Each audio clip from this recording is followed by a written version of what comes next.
এমন কিছু ইসলামী দলও আছে, নাম লাগাবে ইসলামী, হুজুরদের দিয়ে বয়ান করাবে ইসলামী বয়ান, খেলাফতের বয়ান, জিহাদের বয়ান, ইকামতে দ্বীনের বয়ান, মানুষকে আগ্রহী করবে এগুলো বলে।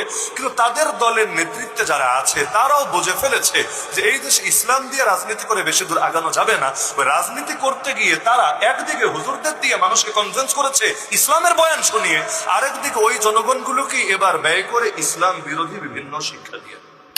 যাই হোক, বেচারারা আসলে পুরাতন বক্তব্য নিয়ে কথা বলতে চায় না, কিন্তু জামাতের আসলে এটা চিন্তা করা উচিত, এই কি আদৌ আমাদের বন্ধু নাকি বন্ধু বেশে সুবিধাবাদী জিন্দাবাদ, কোনটা, এটা একটু জামাতের অন্তত চিন্তা করা উচিত। যাই হোক, আমরা পুরাতন বিষয় নিয়ে আলোচনা করব না। পুরাতন বক্তব্য ভিডিও দেখালে অনেক কিছুতে দেখানো যায় সে আগে কিভাবে জামাত বিরোধিতা করতো, কোন লজিকে বিরোধিতা করতো, সে কি শুনে শুনে বিরোধিতা করতো নাকি পড়ে পড়ে বিরোধিতা করতো, এগুলো তো আসলে অনেক আলোচনা আছে তিনার সোশ্যাল মিডিয়াতে, তাই না?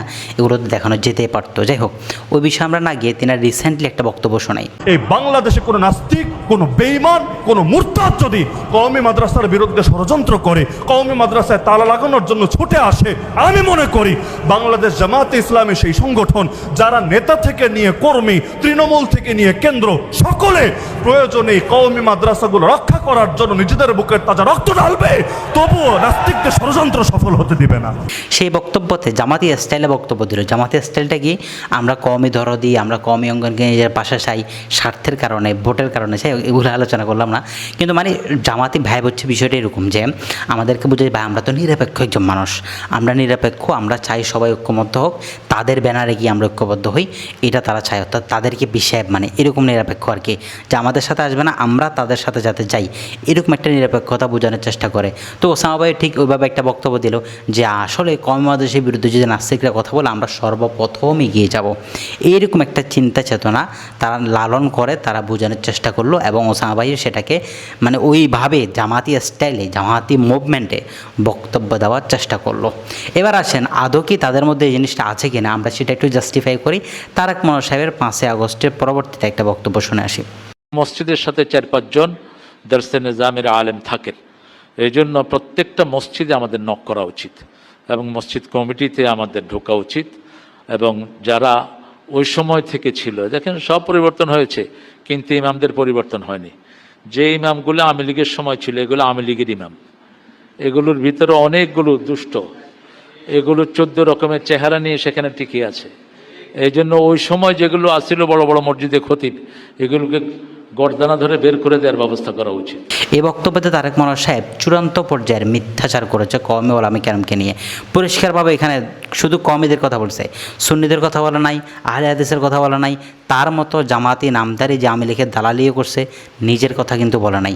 দরসে নাজামি অর্থাৎ কওমি ওলামা কেরামের ব্যাপারে বলছে যে যারা আওয়ামী লীগের সময় ইমামতি করছে এরা সবাই আওয়ামী লীগের লোক, এদেরকে আওয়ামী লীগ ক্ষমতায় বসাইছে। কেন রে ভাই? তাহলে কি কওমি ওলামা কেরাম সবাই ছেড়ে দিত ইমামতি করা?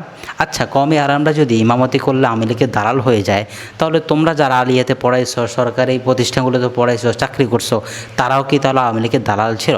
এই প্রশ্নগুলো আমরা করতে পারি না? করতে পারি। তো এগুলো করলে তো আবার গালাগালি শুরু হয়ে যায় ভাই। তো এখন যেই রিজমে আমাদেরকে বলছো বিতাড়িত করার জন্য, সেই রিজমে তোমরাও তো বিতাড়িত হওয়ার কথা। তোমাদের বক্তারা কীভাবে মাহফিল করছে পুরো বাংলাদেশ ঘুরে ঘুরে, তাদের প্রোগ্রাম কিছু কিছু বাতিল হয়েছে, কিছু কিছু সমস্যা হয়েছে, কিন্তু করছে তো ভাই। এবং তাদের বছরে 365 দিনের মধ্যে 365 দিনের প্রোগ্রাম ছিল, তাই না? এটাই তো বাস্তবতা। এখন বলছে যে এদেরকে ঘাট ধাক্কা দিয়ে বের করে দেওয়া উচিত, এবং কওমি মাদ্রাসার ইমামরা যে সমস্ত মসজিদে আছে ওই কমিটিতে তাদেরকে ঢুকে, মানে জামাত যাতে ওই কমিটিগুলোতে ঢুকে ইমামদেরকে তাড়িয়ে দেয়, বের করে দেয়, ঘাট ধাক্কা করে বের করে দেয়। এটা কিন্তু বাস্তবতা। আমাদের তারেক মনোয়ার সাহেবের বক্তব্যটা কিন্তু এটাই প্রমাণ করে যে না, এরা মূলত আমাদেরকে ধ্বংস করতে চায়। এরা ইসলাম কতটুকু প্রয়োগ করবে, কি করবে না করবে, হ্যান ত্যান করবে, মানে ওগুলো তো একটা বিষয়, ভিন্ন আলোচনা আছে। ওরা যে বাস্তবে যে শরিয়া আইন মানে না, এটা তো অনেক বক্তব্য আছে, আমরা দেখাতে পারবো। কিন্তু এই জিনিসটা তো স্পষ্টভাবে আমাদের সামনে আসে যে তারা যদি ক্ষমতায় আসে অন্তত কওমি ওলামা কেরামকে মাথা উঁচু করে চলতে দিবে না। আর আমাদের আলী হাসান সাহেব বলছে আমরা যদি ক্ষমতায় আসি আমরা কওমিকে সবচেয়ে বেশি সেভ করবো। এই সমস্ত ভণ্ডামি বাদ দেন, দিলে একটা রাখবেন, মুখে আর একটা বলবেন, এই সমস্ত ভণ্ডামি বাদ দেন। আমাদের আবুল কালাম আজাদ বাশা সাহেব আজকে ফোর্স দিয়ে বলছে আমরা নাকি খারেজি।